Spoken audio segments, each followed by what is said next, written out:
Montevallo's volleyball season has come to a close. Christy Bohan picked up conference honors and set a milestone this week. We talked to the departing senior about her time at Trustmark Arena.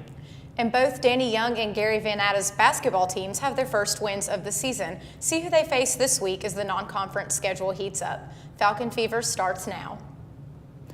Welcome to Falcon Fever. I'm Alex Tejada. And I'm Elizabeth Reinhart. Coach Katie O'Brien's Falcons finished 14-14 in their first season back in the Gulf South.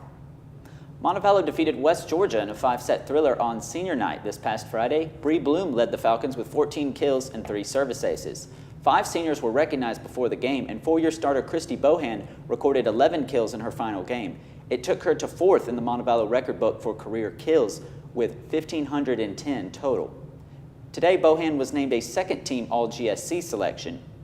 Bohan had a team-high 305 kills and 93 blocks. Her .309 hitting percentage was 5th overall in the Gulf South.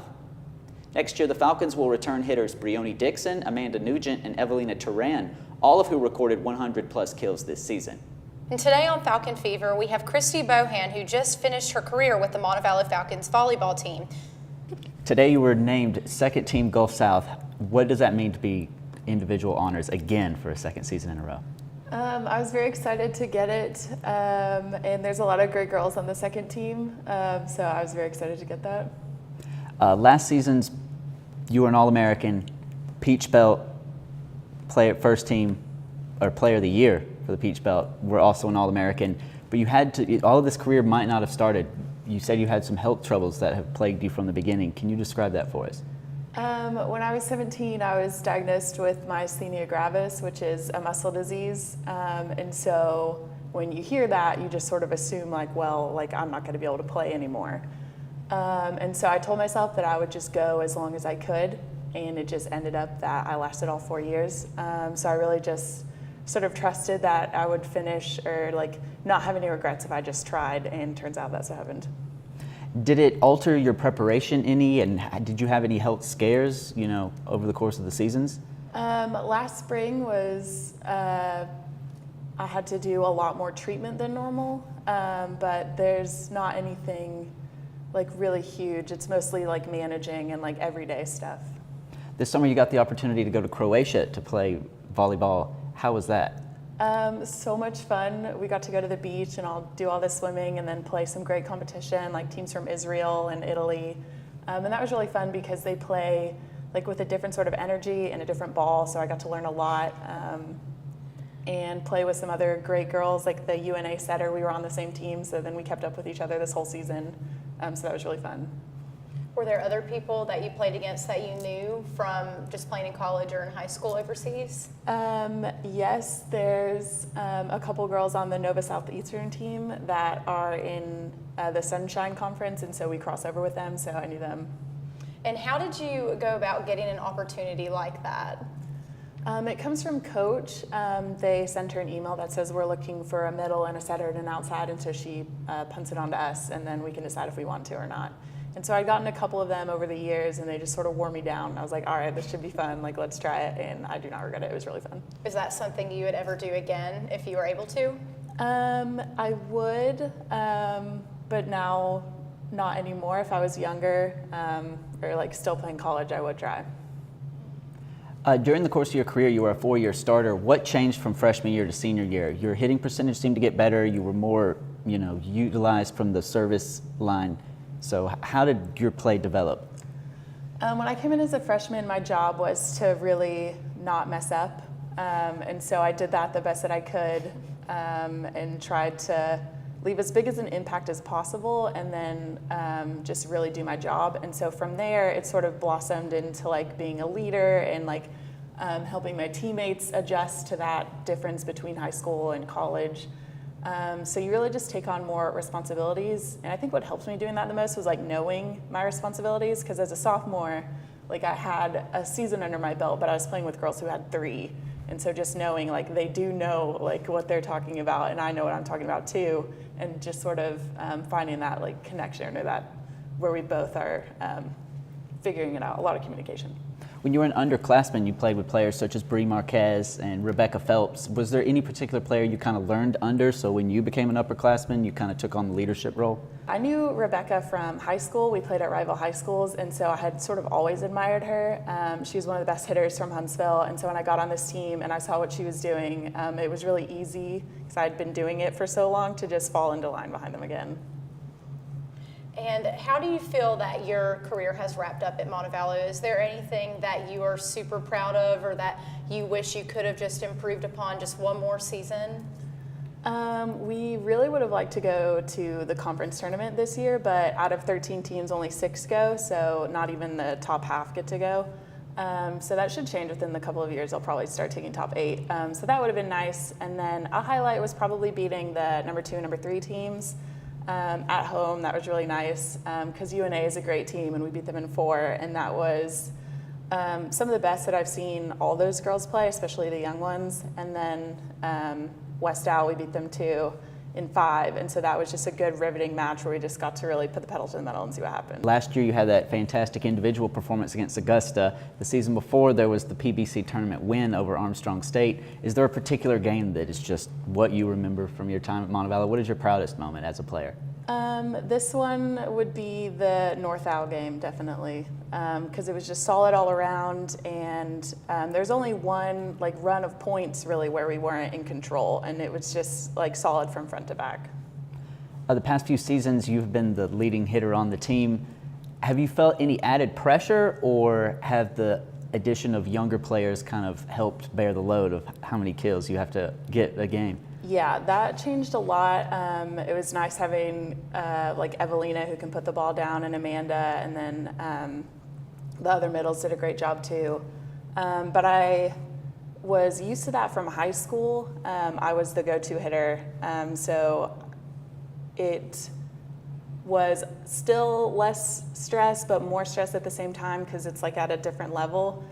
So really just keeping up with what you actually have to do, because you can't put every ball down. If you're really good if you put 1 out of 3. So just sort of keeping those expectations in check. And you mentioned the young players earlier. How do you feel about this freshman class that just came into Montevallo? Because us being the announcers, we just noticed spectacular performances from a handful of girls that are only freshmen or transfers from a junior college. And how does that make you feel as a player who's leaving this program? I'm excited to watch next year over live stream because they're going to be really good. Definitely a contender for top 3, because the best that I've seen them play, if they don't improve skill-wise at all and they just become more consistent, they'll be a good contender for winning the tournament, and they will improve skill-wise, so I only see them going up. Now that you're looking back on your career and your time under Coach O'Brien, what is the most valuable lesson you have learned? As a person or as a player? Probably that every person processes things in their own way, and that you can't always see what's going on, so you just have to trust that your teammates are doing everything that they can and sort of give them the benefit of the doubt. And I think in my job for the rest of my life or any of my relationships, giving them the benefit of the doubt that they're trying is going to get me a long way. Speaking of your job and moving forward, do you plan to keep volleyball in your life, or now that you're done, you're I never want to see a ball again, or do you plan to move into coaching, or what is? Yeah, I'll be coaching. I coached last year and the year before that, so I'll coach this spring too. And then I'll go to grad school somewhere, and if I can get in with a good schedule, then I will try to continue coaching. I think it's fun and really rewarding to teach these girls some of the stuff that I know and some of the stuff that I was taught at that age, and just really light that fire and see what happens to them. Thank you, Christy, for your time and fantastic career. Christy Bohan, 4th leading kills in all-time Montevallo volleyball history.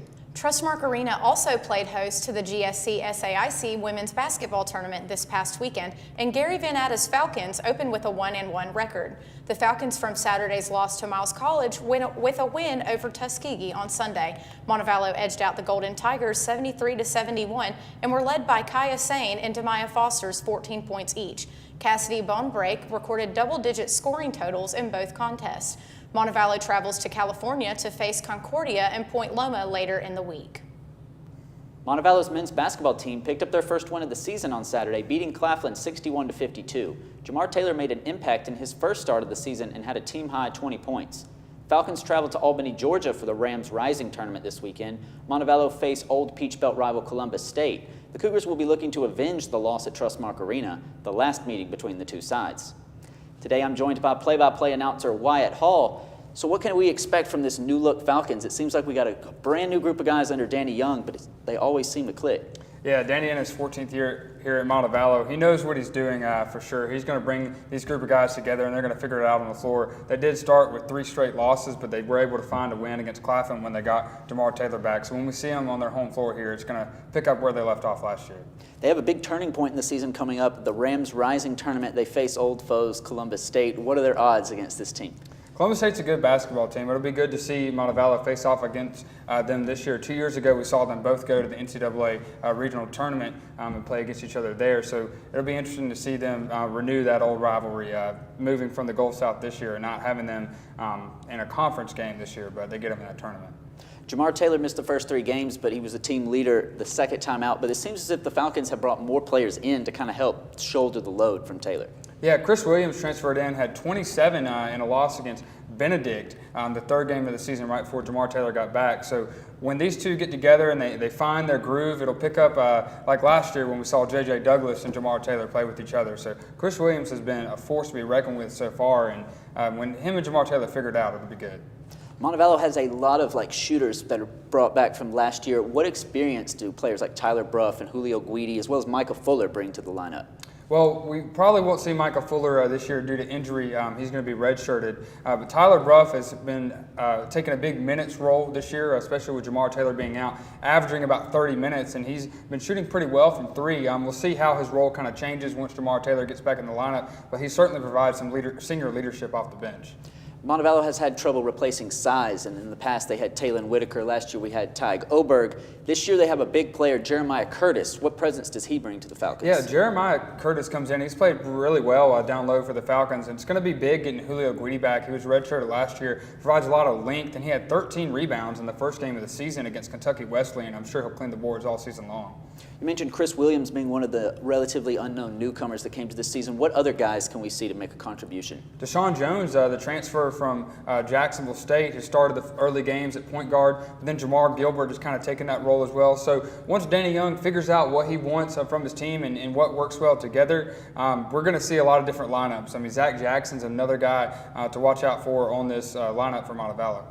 The Falcons have played in the Peach Belt, so those are pretty much the teams we're familiar with. What is going to be the difference as they're moving to the Gulf South? Who are the competitors? Well, we're going to see a lot of old rivalries renewed, and it's going to get started off on November 29th when University of Alabama Huntsville comes to town. And back in the day when Montevallo was in the Gulf South Conference from 2004 to about 2009, Montevallo beat UAH every year. They split the last year in 2009. That's the last time they played. So you know that these two are going to come back into this rivalry really wanting to win this game. All the local teams, I mean, West Al, North Al, they're all going to be good. AUM, who's now in the Gulf South Conference, it's going to be a lot of rivalries and be fun to watch all season long. Before we get into the bulk of conference play, we face some non-conference opponents. Tell us about that. Yeah, coming up on November 22nd, during the week of Thanksgiving, Carver will be coming to town. We'll play Carver as our first home game of the season. Then following that on Saturday the 25th, the University of the Virgin Islands will be coming to town, and we'll play them as well before we get started in conference play with UAH on the 29th. Montevallo was slated to play a tournament in Puerto Rico, but because of the damage from Hurricane Irma and that sort of thing, it kind of threw that tournament off, and Coach Young has scheduled this game against Carver and the Virgin Islands to come up here and play. All right, and ultimately, let's talk record and expectations. What is this Falcons team? Do they have a benchmark set, or are they looking to just make an impact in the Gulf South? I think they're just looking to win any way they can. I mean, when they were in the Gulf South, they were winning and they were dominating. Kind of UAH kind of took that role when Montevallo left for the Peach Belt. So you know they're going to be coming back, looking to take their crown back from the Chargers of Alabama Huntsville. And last year, Coach Young's side missed the tournament. You know he's going to want to get back to that. He has had such a successful career in the postseason. In 2012, made it to the national championship game. So we know what Coach Young is capable of with his team. And you got to think, getting to the conference tournament and getting to the national tournament has got to be a goal. Last year we had J.J. Douglas, the season before that, Terrell Lipkins and Brian Orange, but we fell in the first hurdle in the conference tournaments, and the season before that in the first hurdle of the NCAA tournament.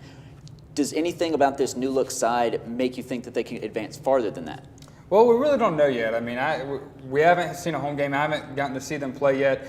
If you look at the Small College Hall of Fame basketball tournament that they did to start off their season against Kentucky Wesleyan and Augustana, Kentucky Wesleyan was ranked number 24, and when the new rankings come out, Augustana will probably be ranked in the top 25. They fared well against those teams. I mean, only a 1-point loss to Kentucky Wesleyan. So just a lot of question marks still. I mean, you got to think the duo this year is going to be Chris Williams and Jamar Taylor. As we've seen over the last few years, it's always been a group of two guys.